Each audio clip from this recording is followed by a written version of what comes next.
What do you see as the one thing maybe you guys do a little different at the open house, or is there some technique that you have that maybe makes it a little bit more enjoyable? I know with COVID there was so many people going. How do you manage all that? Like, what do you do? It's still a work in progress. We're trying different things. Right. As I mentioned, we use the iPad.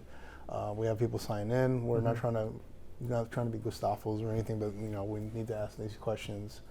And the seller's requesting a lot of information. They want to know who's coming into the house. We try to make it, we put them in, we paint the picture for them. If you're selling your house, wouldn't you want to know who's coming into your house? You wouldn't want any random person coming into the house. So we make them see it from the seller's point of view as well. And then we give them the information. Sometimes that house might not work for them. And we try to help them. If this doesn't work for you, maybe we might be able to help you with something else or something like that. And that is why this is so important, because we follow up with you and we ask specific questions, and the questions the feedback, right? The feedback, and asking the right questions, because sometimes people are in the market and they're not really certain of what they want. So it's our job, and if you're a really good agent, to ask great questions and listen, so you know the price point that they want to be in, the type of house that they want to be in, the location that they want to be in, why are they buying now, right? So all of that is really important too. And sometimes people find it very offensive, like when you have a conversation with them and you're asking them, it's like, why are you asking me all these questions? Right. Well, it's because we want to find you a house that is your home. Wow. The other thing I wanted to touch upon, she mentioned feedback. If I have a log of how many people coming into the open house, we did several open houses, we're not getting offers, we're using this data to bring back to the seller. We had X amount of people that came to the house. Here's how many people came basically from this website. Here's how many people came from. We're also asking them how did they find out about the open house. So we want to know what's working, what's not working. Right. And we also want to bring that information to the seller. Based on this data, this is how many people that came. These are the people that placed offers onto the property. Here's how many people that came and didn't make offers on the property. So we might have to have a conversation about the pricing. So Dean, I want to talk about that with feedback with the buyers, right? Okay. So the buyers go into the house, they make their comments. I'm sure you put the notes in. How is that conversation with the seller if it's a little bit negative? How do you handle something like that? It's tough sometimes because if people don't like stuff in the house. Right, yeah. I mean, if there's something that really doesn't have to be told, like if somebody doesn't like the color of your drapes, and it's really been like you have these purple drapes. Right.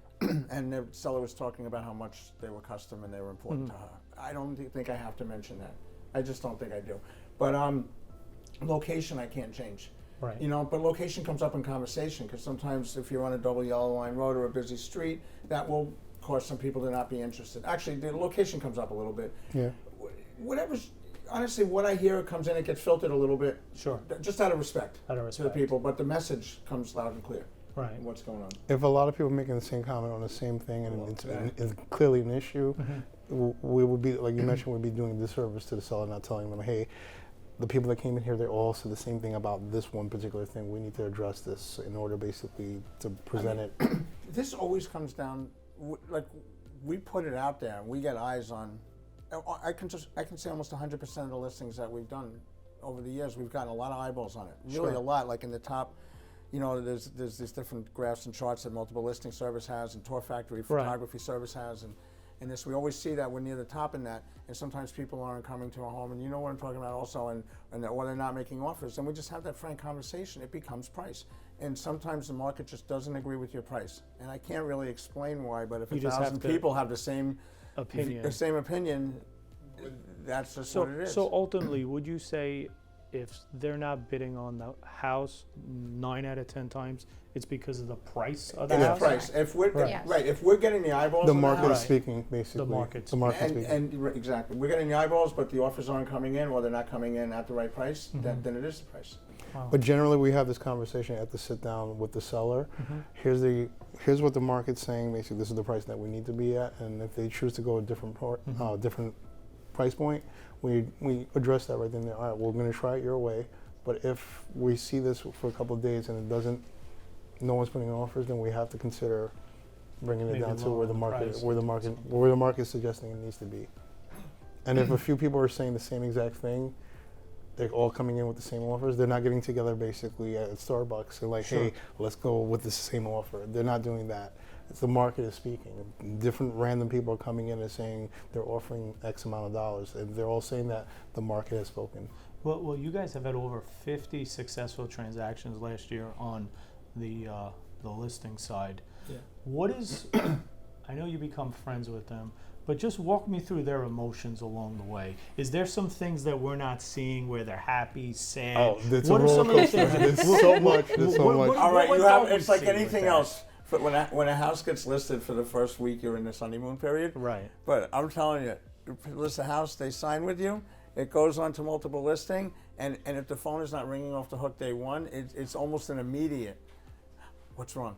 Really? I wasn't expecting this, so I try. It's a hard thing to do in a sense, but I'm trying not to.